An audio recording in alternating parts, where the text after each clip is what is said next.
afternoon. Can y'all hear me? All right, good afternoon, and welcome to So You Want to Own Your Own Business. I am Layke Martin. I'm Executive Director of the Nevada Cannabis Association, which is the trade association for licensed cannabis businesses in Nevada, and I am joined by some amazing entrepreneurs who are going to tell us their stories about how they got to where they are today and give some advice and answer questions from the entrepreneurs in the room. So without further ado, let's get started. I want to give an opportunity for each of our panelists to introduce themselves, tell us a little bit about their business, and then we'll dive in with some more detailed questions.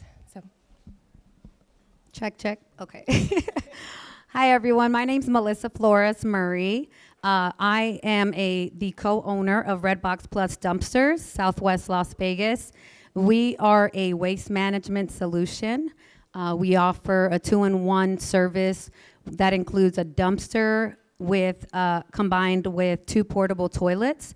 It is one of a kind. It is patented. There's no other like it in the industry. We launched our business in 2021. So actually, we just celebrated 2 years in February. And thank you. We are women-owned as well as minority-owned, so that is huge in that industry. And also, we are family-owned, so very proud of it. We own 44 dumpsters and 1 truck.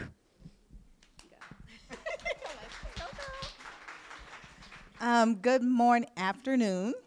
I am Lauren B. Parker. I'm a family nurse practitioner and an integrative health coach. I am the founder and owner of NDO Wellness, where I help busy, exhausted entrepreneurs, particularly women, fight fatigue naturally using functional medicine, getting down to what's going on in your lab work. You don't feel normal, but the doctor says the labs are normal. Just seeing what is it about you, what is your lab saying about you, as well as health coaching, right? We all need accountability. We are here to support each other and to learn from each other. So the same goes with your health and knowing that it's a priority. NDO Wellness, I just kind of wanted to share that it stands for no days off. And so, you know, when we think about that, we're like, no days off, I need my PTO, right? But it's not necessarily about that. It's just that every day you want to be well. You want to feel well. There's not a day goes by where you want to feel unwell. So I do that with health coaching, IV hydration, and vitamin therapy. So that's me. Oh, and I started my business in 2020, but I started seeing clients in April of 21. So that's how long I've been open. Good afternoon, everyone. My name is Trina Jiles. I am the owner of Gritz Café. We're the community's cafe. I've been in business. We just hit our 16-year mark. I opened up in 2008. And I have about 15 employees. I am the sole owner, CEO, CFO, all of those things. I have a son, Tyler. He's 22 years old. And my career, just a little bit before this, because I kind of burned the candle at both ends, and I'll talk to you guys about that in the future. As a firefighter, I was the first Black female firefighter, so I worked for the fire department and opened Gritz.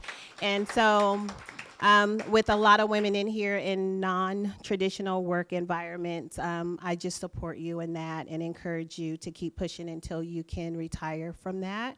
And we'll talk a little bit more as Layke passes it on.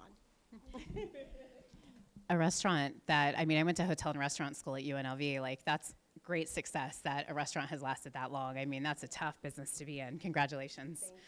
My name is Angie Dobney. Currently today, I am the Vice President of Revenue Management and Customer Relationship Management for this big, beautiful box on the Las Vegas Strip that's opening at the end of the year, Fontainebleau, Las Vegas.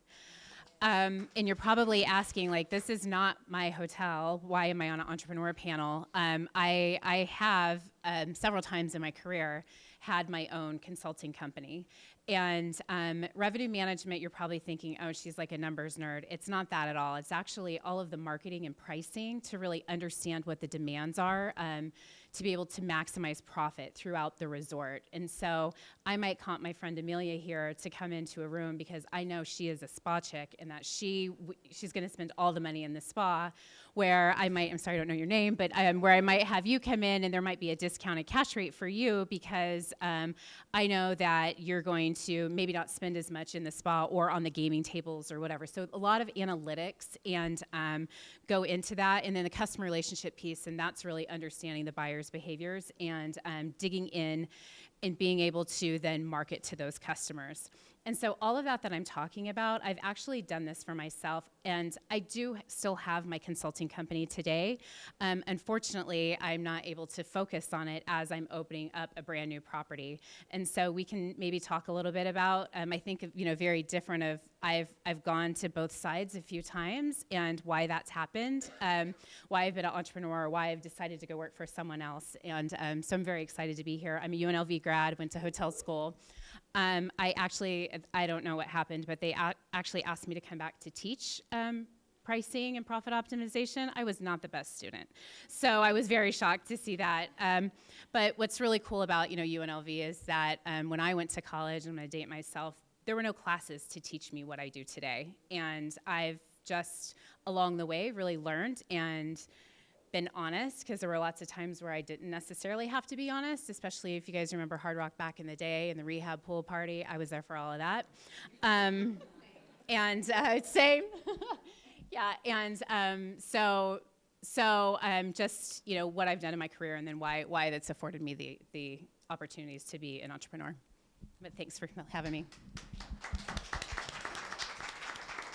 Wonderful. Like I said, amazing panel. So obviously no pathway to a successful business is without obstacles. And so I want to talk about some of those like trials, tribulations, and also triumphs that you've encountered that impact who you are as an entrepreneur today, as well as your business. And so I want to hand it to Trina. Well, to start, I believe initially Gritz Café, where we're located, is really off the beaten path. We're at 1911 Stella Lake Street, down a industrial street. And so when I first decided to open Gritz, it was because the opportunity presented itself. My sister owned the cosmetology school, and she said, who wants to open up something? And I thought, I'll open up a little snack shop for the cosmetology students. And it really parlayed into Gritz when I realized there was a need for Southern cuisine in Las Vegas. A lot of Southerners move here and they can't find Gritz. So, so the name kind of like, yeah. So I just figured, why not go for it? But initially I had to get a zone variance because it's located in an industrial area. From there, it's in an area where the parking's not very good. So I had to get a parking variance. Now, mind you, I'm a firefighter. Actually, I had been promoted into an arson investigator at the time, and so this was totally something out of the norm for me. It's not like I said, oh, I want to become a firefighter or I want to own a restaurant. When the opportunities presented themselves, I kind of really just jumped in there and said, I can. And I did, but it wasn't without a lot of trials and tribulations. So when I had to get those variances, my family, they're entrepreneurs as well, but they didn't walk me through the process. I had to research it myself, and I just looked up how to open a restaurant on Google and followed it was that simple. And then I had this idea of what Gritz would look like, and the sanitation department said, it has to be a paper plate operation because you don't have a grease trap.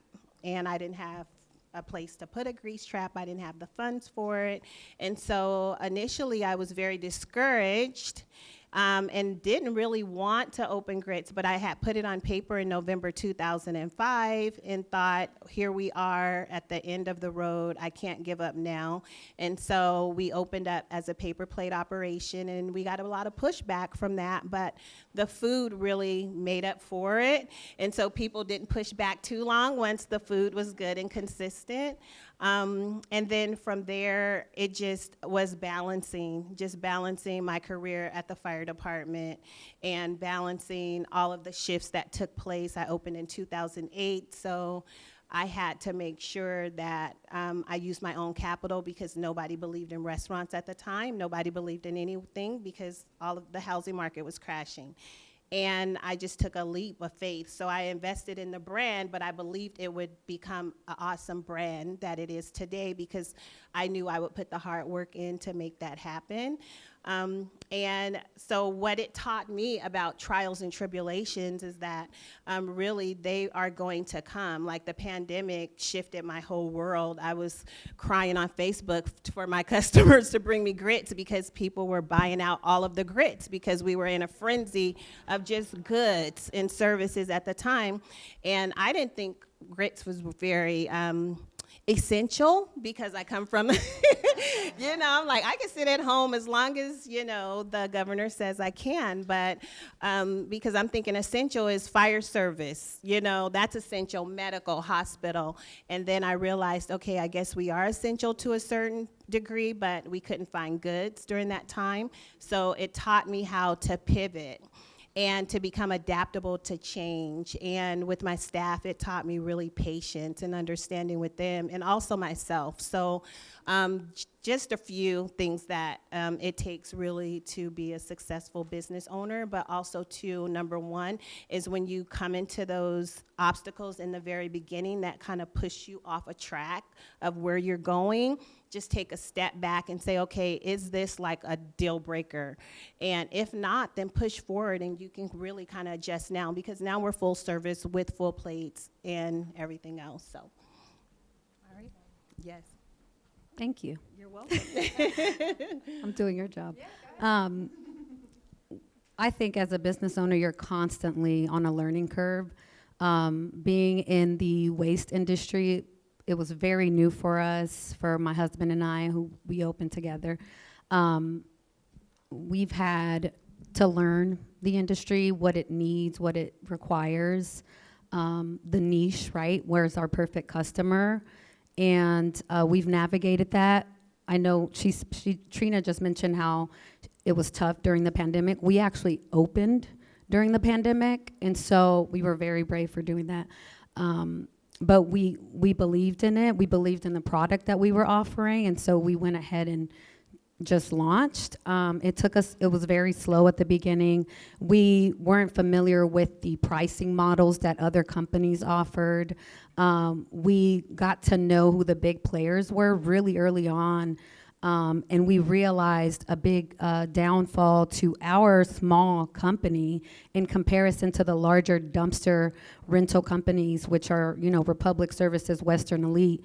They're huge in town. And so they have, a variety of dumpster sizes, an amount of dumpsters, as well as drivers and trucks. And here we come with one truck and 44 dumpsters. We had to learn really quick how to price our dumpsters at a lower cost so that we can gain consumers and gain customer flow and traction from that. We got to know who our perfect customer was. And from that, we did retain a lot of those perfect customers, which for us were going to be the roofers, the remodelers, the contractors. It helped us navigate who we were going to target. And also, we didn't realize the broker presence in the marketplace, which brokers will buy off all of the SEO ads through Google, and they'll target, they'll bid for the lowest cost. And the way that we got around that was we targeted Hispanic communities, which I'm Mexican, and so Spanish, we're Spanish owned as well, and I was able to gain that traction, and people wanted a Spanish speaking person on the other end, speaking to the owner versus, getting a recorded message on the other end also helped. But the way that we got around the SEO and the brokers with the lowest cost was coming up with a residential flat rate fee. And so we were like, what can we price it at a low cost with a low tonnage? So we included a tonnage price with that dumpster at 7 days instead of 14 days, but it was lower, and we were able to turn around those dumpsters a lot quicker. And then also we started using Nice Job. It's a company that goes and does all of our Google. Well, actually, that's part of marketing, but I can touch on it right now. Nice Job does, basically they'll reach out to your market base and they'll get all of those Google reviews on your behalf. And that caused a lot of residential traction based on trust from the community. So that helped us a lot as well. But again, always learning, always, trying to see how can we get better, finding the niche for us as a small business versus leaving, the big business for the big guys. Sounds like you could be in revenue management, finding, pricing, exact target customers, all of those things. I think the question was the challenges, right? Opening up. Sorry, you guys were just talking. I was enthralled in it. So, I opened the first time that I opened a consulting company is when there was new management in at Hard Rock, and I had just had I had a 2-year-old twins at home. And you have twins, Layke, yes. You're looking at me like, oh, yeah. And I was out on maternity leave with my third baby. And at the time, my mentor that taught me what I do, as I shared with you, I didn't learn any of this in school. And, like revenue management, what I do today, it wasn't offered at that time. But I had this amazing man that really took me under his wing and mentored me. And I don't know if you remember, but the CEO at Hard Rock committed suicide. And so that was who my mentor was. And so it was a very emotional thing for me. I was actually at finding out, whether my baby that I had just had that I had mentioned was a boy or a girl, and told me how important, family is, and don't ever let business get in the way, which is still great advice that I probably should listen to and regurgitate in my head, a lot more in my life. But as I basically got pushed out. They hired somebody while I was on FMLA, and so all of you are like, wait, that's not lawful, you can't do that. So I had to go and put my big girl pants on, like I like to call it, and I had to go negotiate my way out because I had a contract.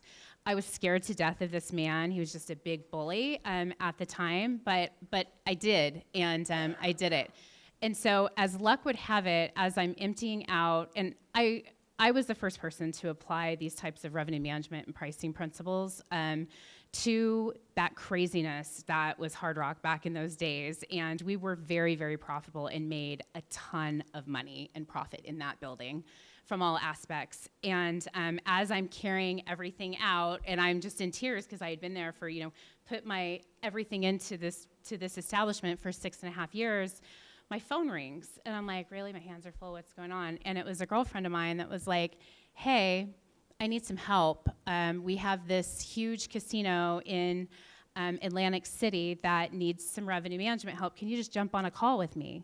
And I was like, oh, I'm not doing anything. I just lost my job. I just negotiated my way out, right? I got 3 babies at home that are 2 and under, and I'm the breadwinner.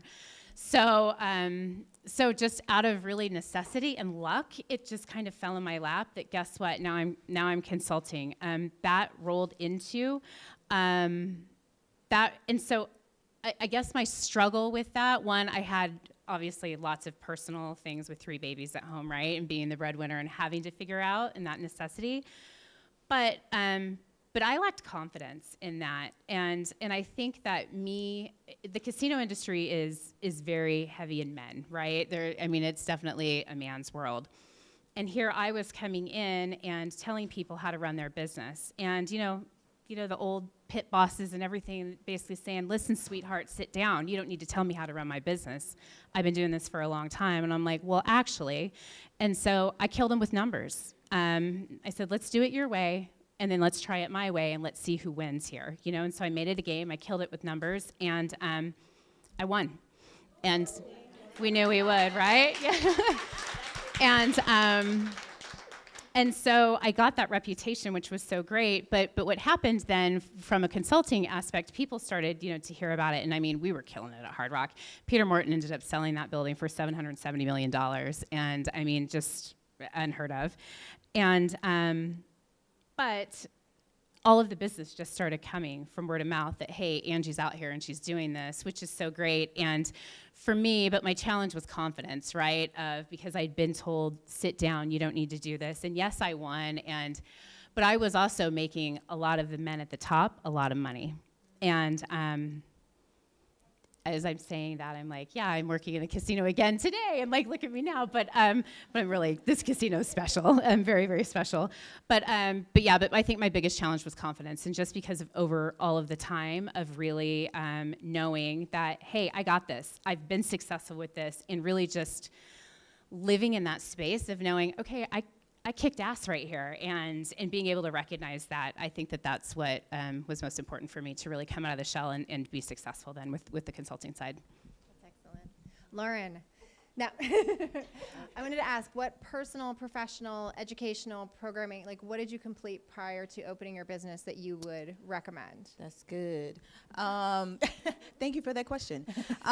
So I am in the medical profession. At the time when I opened my business in 2020, which, backtrack a little bit, I had 2 businesses. So at the time I had an opportunity to have a primary care practice. And so I was going to be providing medical services to clients who were getting behavioral health services. Then I said, okay, I always knew Indio Wellness was my passion. I always knew I wanted to give people an alternative way to take care of themselves that was outside of labeling you as a diagnosis, as a number on a chart, and dishing out pharmaceuticals. So I knew I wanted to do something different, because I was doing something different in my life and the way that I was caring for myself and my family that helped me to feel better.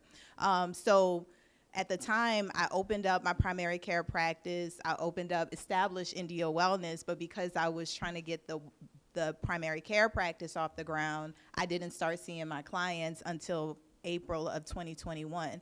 And I said all that to say, because this is the entrepreneurship panel, and Indio Wellness is my only business now, but I did have 2 at one time. But both of those businesses are in healthcare. At the time in 2020, I was 15 years in healthcare at that time. And so I had experience, I had the training, and I knew that I could have a business on my own, but I didn't go to school for business. I've always wanted to be a nurse. It was either a nurse or a singer. Anytime I talk to people, I'm one of the fortunate ones that knew either I always wanted to be a nurse, I want to be a singer, but I'm a nurse. So I had that, right? But then when you talk about offering medical care or wellness care to people that is outside of the general or regular healthcare box I knew I was growing out of, I felt I needed to get more knowledge and training on the holistic side. So I obtained a certification as an integrative health coach, and all that means is that I was able to study and look at different ways and different ways of living, different ways of eating, so that I can impart that to my clients, because in our nurse practitioner program, it is Western medicine. We learn, diseases and how to treat it. And we kind of glaze over those dietary and lifestyle modifications. We glaze over the preventative things, and that's what I wanted to focus on and highlight. So I just gained that knowledge as well. So now I'm, 18 years and having drawn experience from everything that I've done, that health coaching kind of program that I went through, that helped me with the type of care that I'm giving now. And so with that, I felt like, man, who's gonna pay me as a health coach? Like, I know that, right, I have this, I felt like a built-in trust factor. Well, people know you're a nurse and you're caring, and people that know me, know that I really care about what's going on with you, but will they trust me enough that I can, counsel them, other than just saying, what's this in my ear? Or my back been hurting, what I need to do? Those kinds of questions outside of that. So I just felt, okay, I'm gonna do this. And then I said, as a health coach, I need a service, right? I'm telling people that this is what's going on. This is what your lab work says. This is where you're deficient, and we just need to boost this. Okay, I need a service. I need something to be able to offer people. So then that's when I sought out the IV hydration course that I did. So for that particular service, I got further knowledge and expertise on that side of the business. So that's what I did. Is They trying to take her mic. Yeah, you wanted to be a singer. I wanted to do social work, but I never got. After studying psychology, I just didn't go into the field, but I still can. Nobody's stopping me. So to be fully transparent, my background was not in any type. I mean, I guess I'll hit on what I did do before opening Redbox. I was in banking for a decade. That helped a little bit. But then I went into construction and facilities. I worked for Raising Cane's as a facilities manager. I oversaw a lot of the development here in Las Vegas as well as in Arizona. I worked closely with all the vendors and the contractors, and I was constantly on the job sites, right? And so I knew the needs of the workers and the contractors and what the expectations were. And I will say, because our business is so unique with the portable dumpster, the portable toilet as well, combined with the dumpster, I knew that was a niche.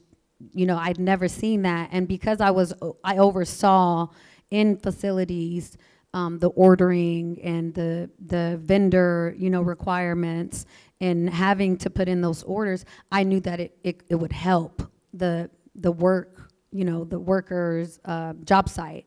And so, but besides that, we were beginning in this industry. There wasn't much, as you say, experience, right? My husband he was already an entrepreneur, and so he's ran many businesses, as well as, he has a good, he does consulting for hospitals and things like that, and so he has the business background for it, but we did jump in head in with little to no experience, and so that I do want to say that part because I think it's doable. I think it's, anybody can jump in and learn a new business.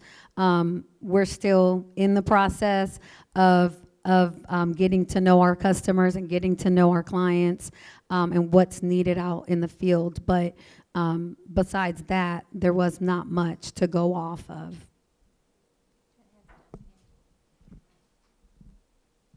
This is the question again. I keep losing track. This is the question about what my background and experience was, right? I mean, I think I've talked about that and touched on it a little bit.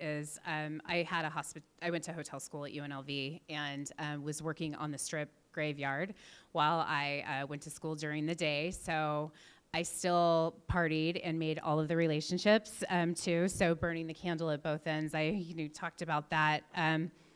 It's funny, I don't think that that's changed much, even though, like, in my later years now, and I'm single, newly single, so that's something. But anyways, I mean, it really came down to, again, those mentors and just the people that I was learning from over the time, and really sitting and looking at like other industries and how they did things well and how they were able to maximize what tools they were using. I'm huge on technology and actually have worked for technology companies as well. But really it was about just finding those right people and that had my best interests at heart and that were going to be able to coach me and be great mentors in my life. I mean, that was just huge for me. So Trina, you had to Google how to open a restaurant, but if you were to give an outline of some of the first steps for starting your own business, what would you say? Well, I can tell you what my first steps were. Now that technology is a lot more advanced, you probably don't have to just Google how to open a restaurant, but that's what I did. So I put Gritz down on paper. And so I suggest that number one, you have a plan, so you put it on paper. And when you put it on paper, it's an idea. You start to think about it all the time. You start to visualize yourself in that role, and it really does change your mindset. So put it on paper, number one, because it took me 2 years, and if I didn't have that piece of paper, I would have lost track of a lot of things. And then find out, part of that plan is finding out what the requirements are for the business, your idea. So the licensing requirements, your location, a business plan, capital, what you're going to need to start your business, what that looks like. And for me, I couldn't get a loan, so I liquidated 5 properties. So going back, I knew I was going to retire from the fire department, but I also knew that once I liquidated those 5 properties to open Gritz Café, that I had to give Gritz 120%, because now I had put all my eggs in one basket, so the grits have to be perfect every time. Like every time, I'm like Mommy Dearest with the grits. So they're like no soupy grits. So like really, it was bad at, the first like 6 years, because my investment was huge. So put it on paper, you have your plan, you put it on paper, and now you're looking at your licensing requirements. And then you're looking at capital. If you have a career, don't quit your day job until your side job, which was Gritz Café. My salary took over what I was making at the fire department. Then I knew, okay, I could sustain Gritz Café, because really the fire department gave me the opportunity to open Gritz. We worked 5 on, 6 off, so I had 6 days off. But I was an absentee owner for a long time. So you have to also have the people in place, if you are working 2 jobs, that you can trust, who can manage your business. I didn't turn a profit for a long time. And if I wasn't located in my sister's building, shameless plug, but Expertise Cosmetology is here in the building, I would have had to pay rent, and I didn't. She didn't make me pay rent. So all of those things panned out for me. But you have to really have it planned out, your capital, because you will need working capital for at least a year until you turn a profit. And your target market, you should be targeting your market before you open. Who's your target market? If your product isn't unique, how are you going to make it unique? How are you going to get the word out there? For me, I wanted Gritz to be the community's cafe for sure. And so I made sure that I was engaged in the community. Like, I knew that. So now we've had presidents of the United States come to Gritz Cafe. We've had the John Lewis, Mr. John Lewis, Congressman John Lewis, the late John Lewis come, Hillary Clinton, President Clinton, just different politicians that have come, because we have created that environment. So if you know what your product is, know who your target audience is, put it on paper, have enough capital to sustain it during the tough times. I think those are like the 3, or did I name 4, most important ones. So All of them. Excellent. Lauren, what about you? Yeah, so everything Trina said. I think just what Trina was saying from when she started, what she could say from where she started and what things that you need. And I think we all can speak from when we started and where we are now, right? So a lot of the things that I can say about what are the bullet points for you to start your business are things that I feel like I did, but also things that I feel like I could have done knowing what I know now. So I'm gonna just look at my phone because I didn't want to miss anything, but a lot of it will echo what Trina was saying. So the first one, like she said, is to write it all on paper. Just like she said, to piggyback on that, it is just an idea, but when you write it down on paper, that means that your thoughts can become physical form. It's physically on the paper, so then you can erect it, right? So that's the first thing. And I just want to say there was a saying at a conference I went to, YBIB, shout out to Ashley. So Coach, there was a coach, we went to a session, Coach Ayana O said, your brain is not made for storage. It is for processing. So if you don't write anything else down, and that's not just with business, but things that go on like emotionally, things in your life, with your family, with your kids, I take out my phone and I have a running notes, on my notes app for everything. It's to put it all down. My brain is not for storing, because what happens is we get overwhelmed. And then we get, depressed, I'm not saying depression. I'm not diagnosing anyone, but that your mood can get that way because things are just floating around in your brain. So just get it out, put it on paper. And then from there, with that same step, is to all those ideas that you have, put it into one cohesive idea. we sometimes as dreamers and we're entrepreneurs and we have all these great things and all these great ideas that we want to see, but it can be a step, right? You can have these great ideas that will come down the line, but not everything is number one. Not everything is the priority. So get yourself one cohesive idea from the ideas that you put on paper, and then figure out, can I execute on this right now from the skills that I have? I know that I'm a nurse practitioner. I know that I can start an IV on someone. I know I can give them fluids. I know I can do it safely, and I know that I love talking to my patients. I know that when I was working in corporate, that I didn't have enough time. I like connecting with people. I'm not going to just take your blood pressure, in a minute and a half and then say, oh, you're at risk for having high blood pressure. Well, did I let you sit there for 5 minutes? Were your feet on the floor? Were we talking? All of these things are important. So what can you, do right now, right? So that's one. The second one is to make a plan. So that piggybacks on what Trina was saying again. And I think a good starting outline for the plan, and especially if your entrepreneurs are in the room or you've starting out, you see a lot about, a business plan. And SCORE has a workshop. And Nevada Small Business, everybody has a workshop.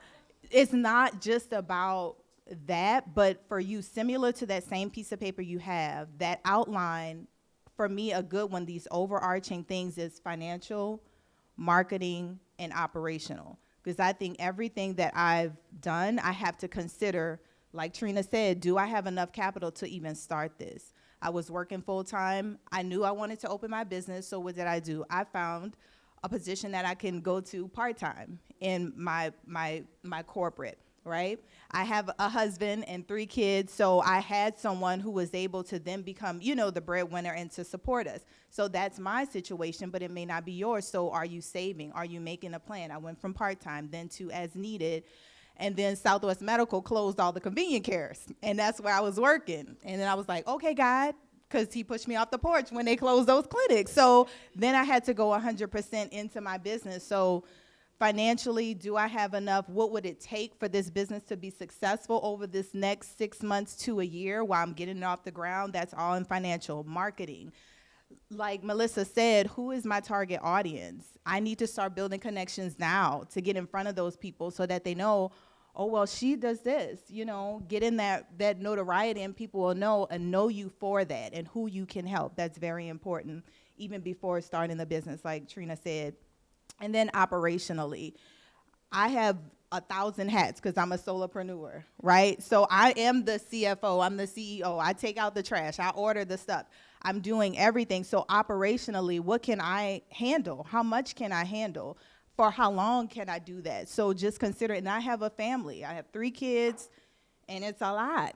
And so, operationally, not just my business, but how can I be operational in my household? So I have to consider that too.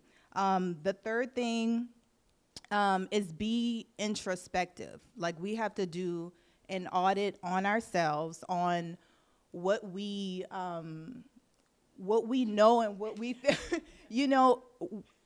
I think I've been to so many, webinars, and I started, during the pandemic, so we couldn't come to in-person things. So I'm gonna do this workshop, and I'm a see. And so certain ideas just keep coming around. And so what is your mindset around being a business owner? Like I said, I've always been a caregiver. I've always been a nurse, but I don't know anything about business.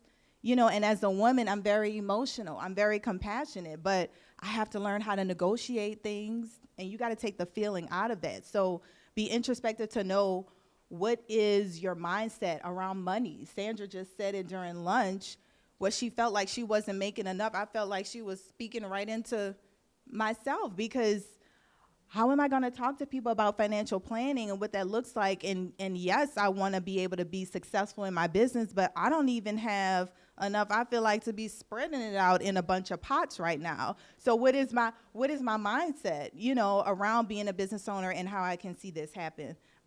Okay, let me go. I feel like I'm talking a lot. So what mindsets do what mindsets do I have to shift or adopt to ensure my success and fortitude in this journey? Because it's not for the weak. It's not for the faint, okay?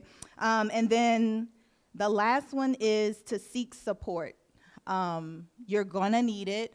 And a lot of times you feel alone on the journey, particularly if you've been in corporate and you've been, on a team and working for someone and have somebody to go to. You don't always have that starting out, but it's just a good idea if you're gonna get started to start there. Like, use your resources, make connections. My cousin, she's on the front row, so she has a boutique, and I think and she styled me today, so if you like my top. But yeah, so listen, she's my cousin, we're both business owners, right? So that like-mindedness where she can build me up, she can encourage me.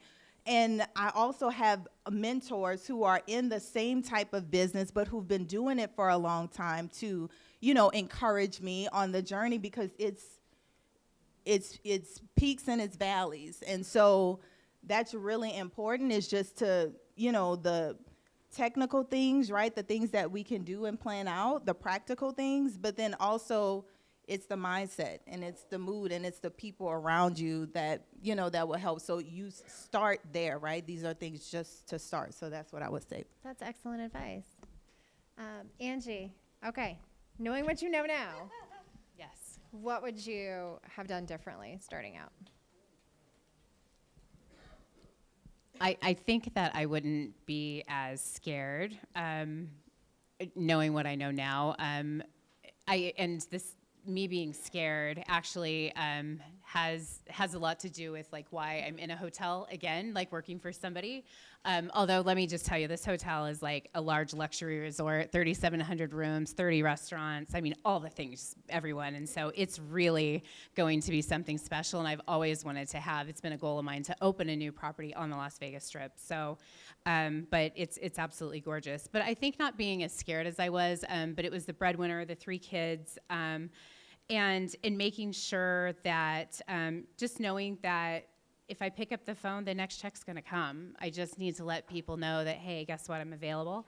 And and as you're making those insurance payments, health insurance payments, for your family, which are very hefty, right? And as an entrepreneur, I mean, that's absolutely a huge expense.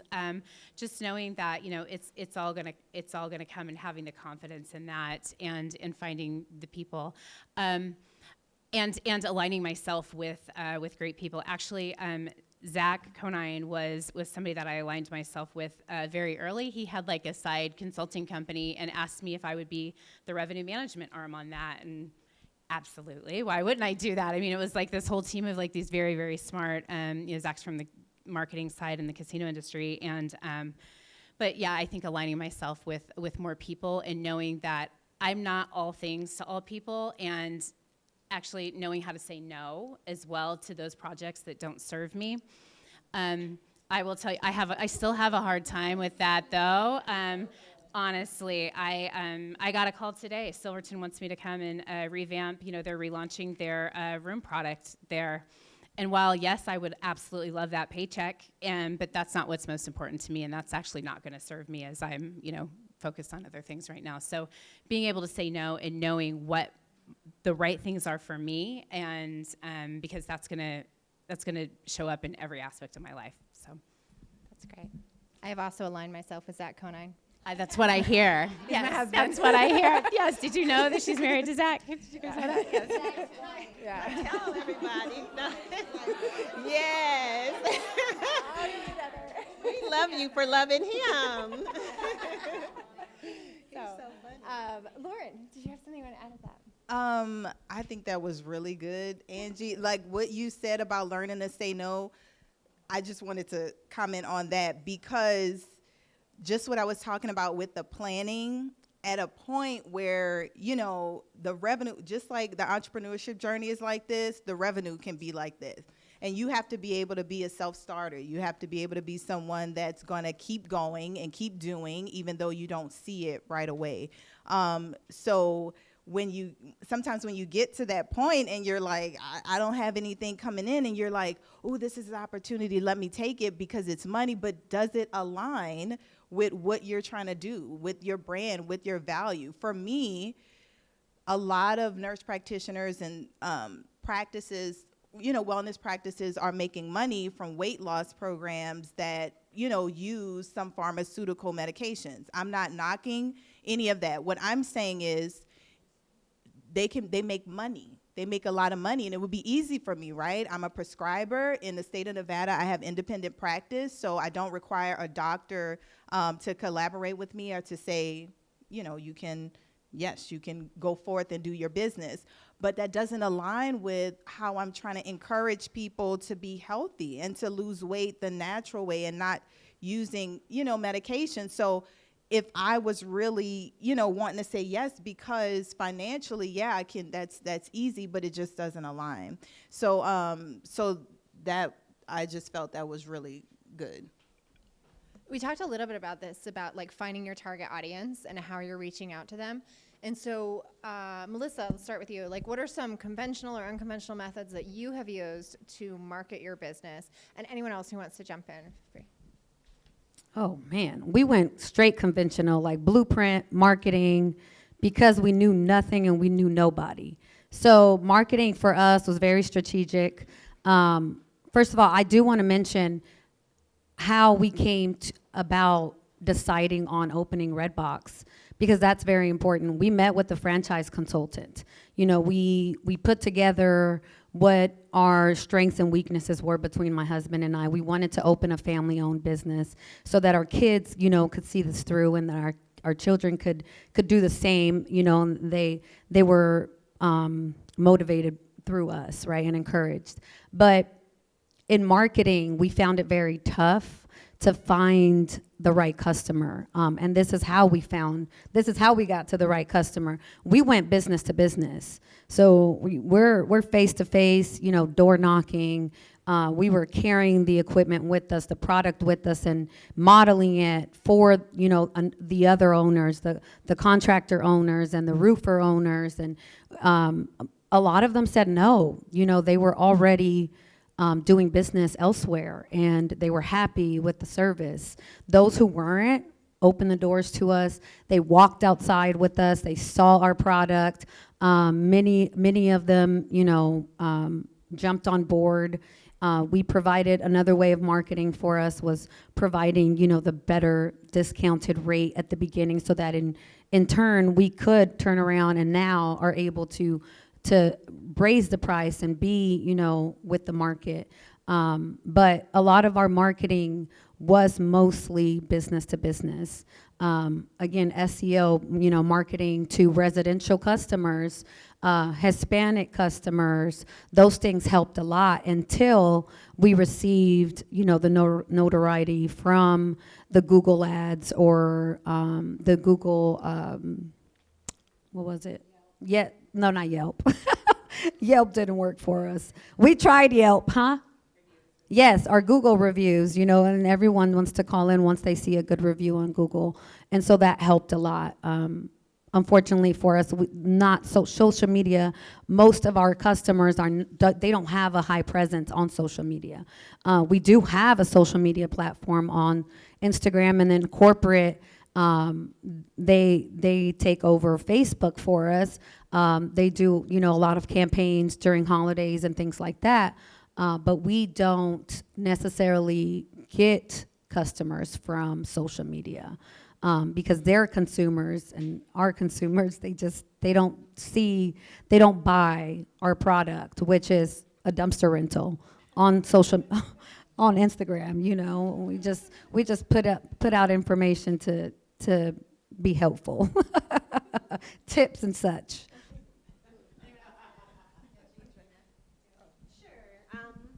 Well, right now, because we're really busy and short-staffed, the marketing right now is very minimal, but our customers do our marketing for us. So our goal is to provide an excellent customer experience, consistent food, and when we do that, our customers from all over the country will put out posts that they're there, whether it's on Google, TikTok. A lot of people see us on TikTok, and I think we only have like one or two posts that we've posted personally on TikTok, because I don't know how to work TikTok yet.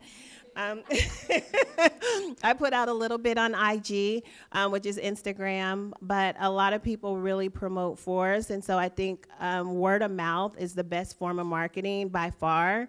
And because we're really busy, I haven't really been active putting ads in the community papers like I used to. The first 10 years, I had an ad in Urban Voice, Answer, which was another community magazine, Black Image Magazine, KCP Radio, 97.5, 106.5. I advertised everywhere, and I kind of just strategically did it 3 months here, 3 months there, because I couldn't do it all at once.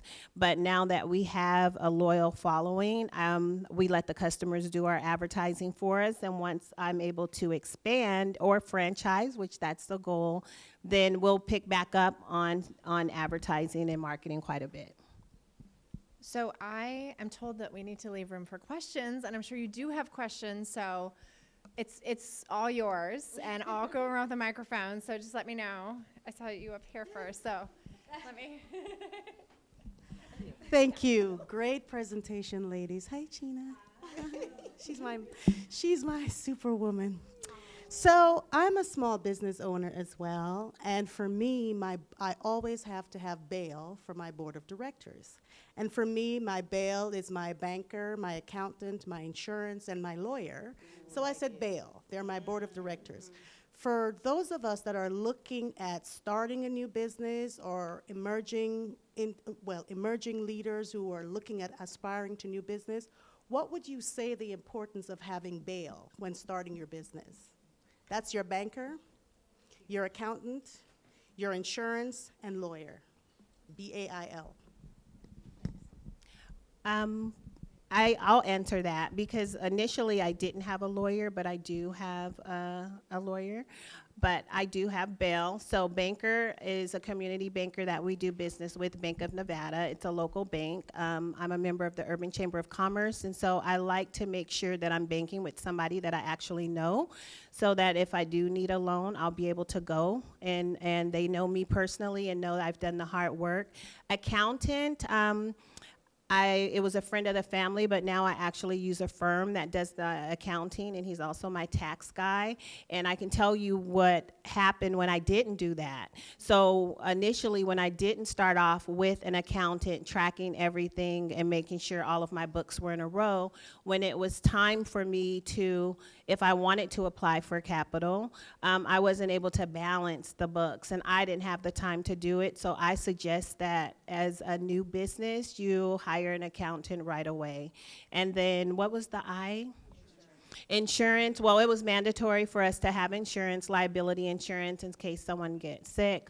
But all of those things are instrumental. I think especially when you're providing a service or have like on the road equipment or you're catering, it's important for actually every business, because there's liability attached to all of it. So I think it's important to have bail and bail money.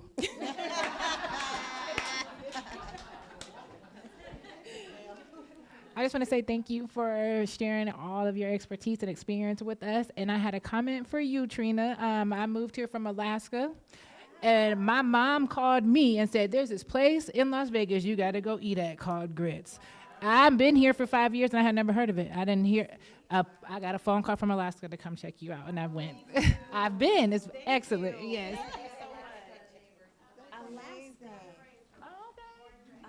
And then just one for you too, Melissa.